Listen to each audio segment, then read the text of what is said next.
Oh boy, here we go. Welcome back to sort of my Final Fantasy VII Remake review.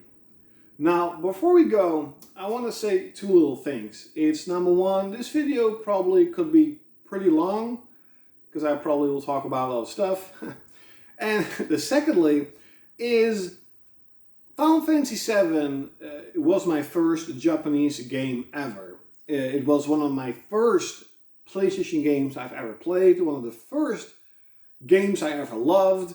I probably have beaten Final Fantasy VII 10, maybe 12 times over. I absolutely love it. It is such a special game. And initially, I didn't really want it to get the remake. I was like, I'll just wait for a price drop.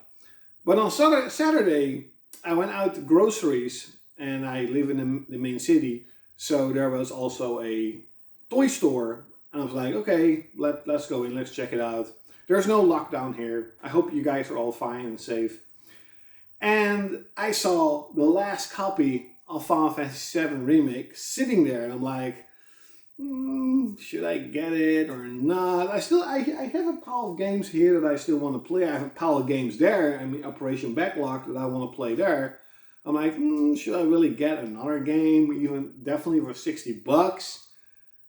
And my heart, my gaming heart, my Japanese heart, Japanese RPG heart, my Final Fantasy heart says you have to get this game. Come on, go get it.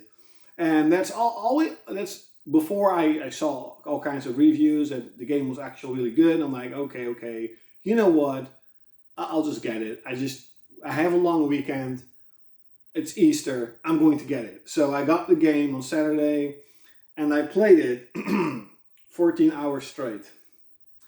That probably never happened ever before, I think. At least not this year. Maybe Conan Exiles. I played Conan Exiles for a long time. 14 hours straight, holy shit.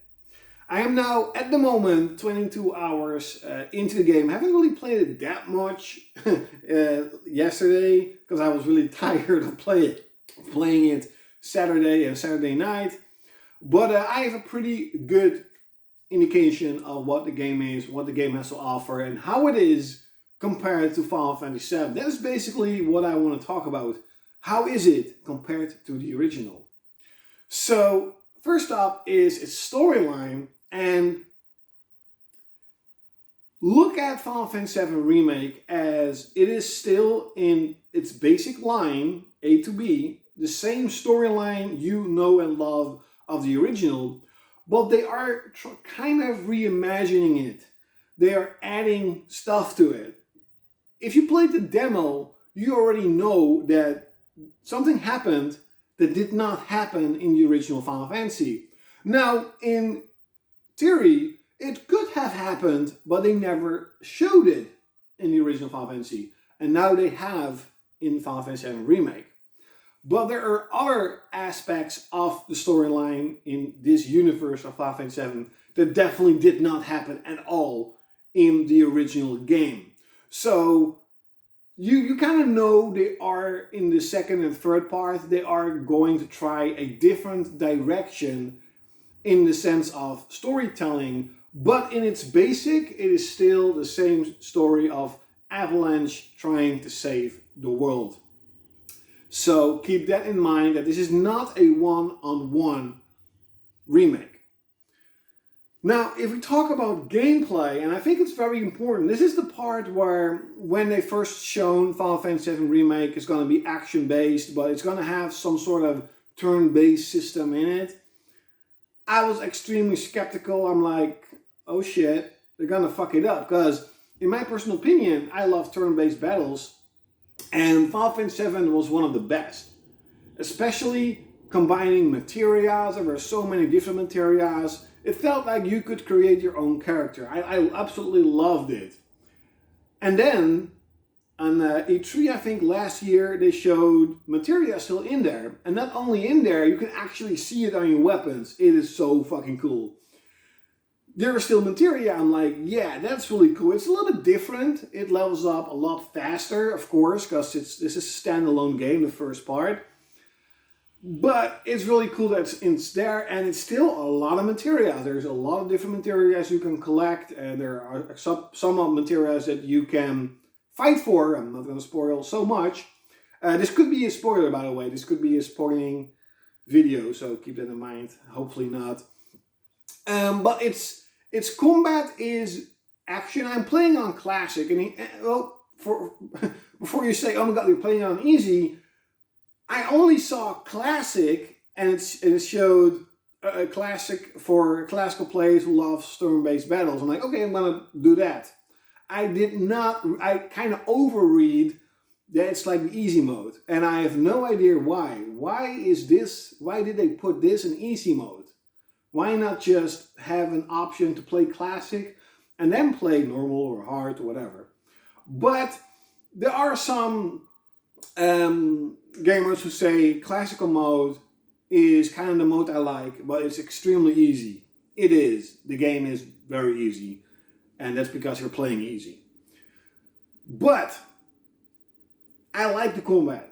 It is very fast, it's very flashy. You have to understand that back in the day, they created turn-based battle systems because they could not create battle systems like we have now. So in our minds, at least as a kid, this is how I imagined that battles in Final Fantasy VII would have played out. Very flashy, very quick, with magical spells. But in the game itself, they showed you a turn-based battle system. So I think they have nailed the action-based system. This is what Final Fantasy XV's battle system should have been. And then Final Fantasy XV would have been so much better. Really, it would have been so much better. I love the battle system in Final Fantasy XV. Is it better than the original? No. It's not better, but it's good in its own thing. But I do recommend playing it on normal because it is very easy, and that kind of defeats the challenging purpose of some of the bosses or whatever. But it doesn't matter, I'm just enjoying the game a lot. So I really like the battle system. It's fun, and it runs at a solid 30 frames. This is probably technically one of the best games you can get this generation. It is incredible how well designed this game is, and it looks beautiful, yet it runs basically perfect. Even on the base model, it runs at a perfect 30 frames. That is incredible. Not even Horizon runs at a 30 frames on the original PS4. Now, talking about graphics, how is it? Well, graphics are incredible. I mean, this is one of the best looking Japanese RPGs you probably have ever seen. It looks gorgeous. Holy shit. There are some low texture polygons, low textures. Of course, it's a 7 years old hardware. Of course they have to make low textures in things that are not very important, but making sure that the overall design of the game looks incredible. And this is, I think, where the game shines the most. In the original Final Fantasy VII, in Midgar, they wanted you to see how gigantic the city is. It is not just a small city, it is enormous. It's almost a country. A country above the plate and a country below the plate. That is what they were trying to show you in Final Fantasy VII. And because of the hardware limitations, they kind of couldn't. They did show you that you have a couple of sectors and you have a couple of cities, towns in the slums where you play the game the mostly. But it felt really small. It was just a couple of houses and a couple of people living there instead of millions of people that are actually living in this city. And now that these limitations are not really there anymore, now finally they can show you the true size and the magnitude of how big the city of Midgar is. And the first time I went down to the slums and you look up and you see this giant freaking plate, and you see left and right, and you see all the, it's a pizza style plate, so you see the differences between the plates and the sectors. I'm like, holy shit, this they finally can show you how massive, absolutely gigantic this city actually is. And when you actually are above the plate, you can look down and you see how massive the slums is. And talking about the slums, in the original game, they really try to show you that all the garbage from up the plate are just thrown down. Just they don't give a shit. They just throw it down, and that the slums really is a slums, and these people basically live in a giant pile of garbage and of machines that are outdated, and they just throw it down to the slums. And now again, they really show you how it is. You finally see big towns. I won't say cities, but the slums have 3 big towns, and they all look different, and you can clearly see that they are built from garbage. These people live in garbage. They collect garbage. They make money of garbage. They create stuff with all the garbage that the people up in the plate that live a very luxurious life that is very high tech and with cars and everything you can imagine, they just throw it down into the slums. And I think that the difference between that and how they show it is just amazing. Absolutely amazing. This is what they probably would want you to see in the original game, but because of hardware, they just couldn't. You never really got a sense of, oh my God. But now you do. I mean, it is incredible. Just, I have looked at the city and looked down the city so much, and there it goes where people are complaining that it's just a texture. It's not rendered in game. I can guarantee you it is virtually impossible to render this city in game. Probably even on PC. It is just gigantic. So, but it still looks really good. I don't care. It looked really, really good. It looks really good because I'm still playing it. And I finally have a sense of how giant the city is and how bad life in the slums actually is. And they created, of course, because in the original game you have 3 main towns. They created the 3 main towns. Are totally different how they look. Especially the last one. That is probably the one that they changed the most. I'm not going to spoil anything what it is, but that town is a very special part in the game. It's a very important part in the game. And it still is, but they changed it up so dramatically, you don't even recognize it anymore. Besides one of the main buildings that was in the original game.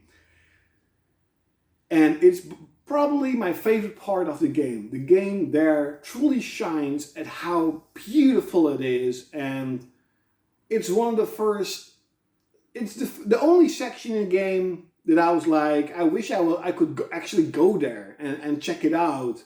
It's amazing, absolutely amazing. There are a lot of new characters. Some of them are like, but some of them are incredibly awesome. And there's, of course, the very famous scene. It's still there. And Tifa in an outfit. Holy fuck. Talk about the characters, though. I mean, Tifa and Aerith were already very sexy girls back in the day.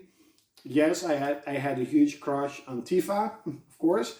But in this game, holy fuck. Next level shit. The nerd in me, the geek in me, is definitely always smiling when I see Tifa or Aerith. They are rendered in an incredible, beautiful way. And the game in general just looks amazing. Absolutely amazing. Now, the music is the only thing that I have a problem with. Not really a problem, but it's not as good as the original. They redesigned the music. They even added new music that, in my opinion, totally does not fit Final Fantasy VII's music. But okay, whatever, you know. There are new sections in the game that requires new music, so I understand. But it's still the same music in its score, but they have rearranged it. They have created sort of a different tune to it. And some of them are very good, like the Mako reactor, and when you have sections of Shinra itself, and Sephiroth and stuff. But a lot of the battle system is very good. But especially the town music, I don't really like it. And the new music they created, I don't really like it. It would have been cool if they would have an option for you to have the original music of the original game or the new rearranged music.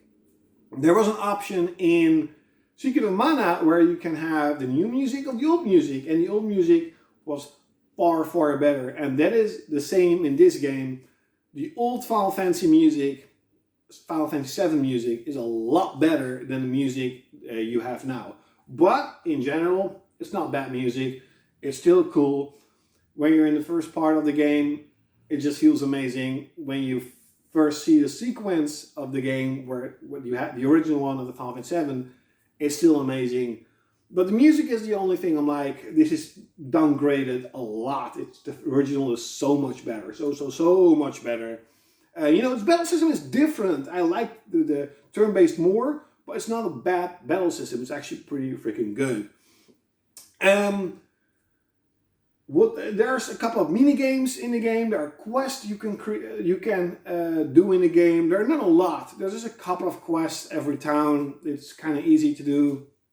The game in general probably is like maybe 30, 35 hours to complete, maybe a little bit more. So $60 for 30, 40 hours is probably pretty good. The original section of this game is like 5 hours, 6 hours. And here goes one of the most important parts, if you're still watching. This game does not have any patch at all. This is a complete game. I was very afraid that a 100 gigabyte game is going to have like a 10 gigabyte day one patch, but it did not. There is no day one patch. The game runs completely fine. I haven't seen any bugs. I haven't seen any weird glitches. It's a complete game. This is how developers should create games. Maybe it took them 6 years or 7 years to create. But this is how you create a modern game. And I think people should give them respect and support of this decision to release the game when it truly is finished. If they release patches tomorrow or a week after, I don't mind. I don't mind at all. It means that they have created a complete game, but there are some changes they wanted to do, or maybe they want to add some things to the game, maybe some new quests or whatever. I don't mind that at all. But having a new game and then you have like a 10 gigabyte day one patch always feels like the game is not finished. If I buy this product, it's not a finished product. I buy a new car, but there are 2 wheels missing, and I will get the wheels a day later. It's weird. That's always how I feel. And sadly, it's like 90% of every game, so you kind of have to live with it. So I was extremely happy and shocked, actually. There was no day one patch. And at this moment, there is no patch. So good for you, Square Enix. You still have it. You can still do it. You can still create amazing games. And I think that is what the word is for this game. This game is amazing. You have to play it. It's not better than the original, but that's only because nostalgia is a very strong thing. If you never played the original game, you're gonna love this game. You're gonna absolutely love this game, and maybe it's gonna be as special in 10 years for you as the original Final Fantasy is special to me. So if you're still watching, like, comment, share, and subscribe. What do you think about the game? Leave it in the comments below. And like always, you're gonna see me next time. Yay!